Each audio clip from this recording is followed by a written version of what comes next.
Now, three of the nation's para-athletes are disputing claims made by the Ministry of Sports that they were not in training at the time the Athletes Assistance Program was suspended. In this TVJ Sports follow-up, the Pan Games medalists say they were actually in competition when the Tokyo Games were postponed. Two Pan Games bronze medalists, judo fighter Theodore Saba and martial artist Shauna K. Hines, say they were competing for Jamaica to qualify for the Paralympic Games, and in order to compete, they would have had to be in training. Para-athletes had told TVJ Sports they did not receive any aid from the Athletes Assistance Program. However, the Ministry of Sports hit back, stating that at the time the Tokyo Games were postponed and the Athletes Assistance Program was suspended, Paralympians had not yet begun training. As a result, they were not eligible to receive payment under the program, but had instead gotten some financial assistance through the government's CARE program. However, the Jamaica Paralympic Association dismissed that claim in a release, saying their athletes were training from December and the athletes are now speaking out. After coming back from Lima, I started training for both judo and javelin. I had a few qualifying games left so that I can save a spot for the Tokyo 2020 Olympics. The javelin, I was training for that as well.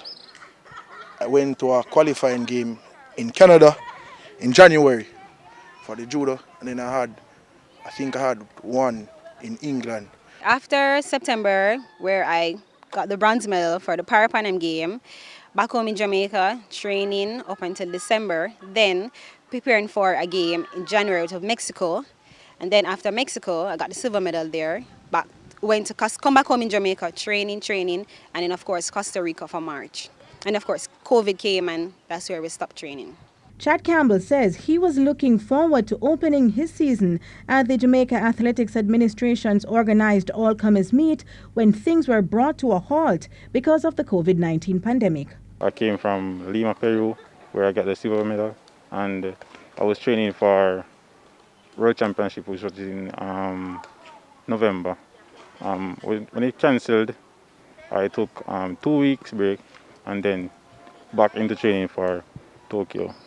And then I didn't stop training up until the announcement that it was postponed.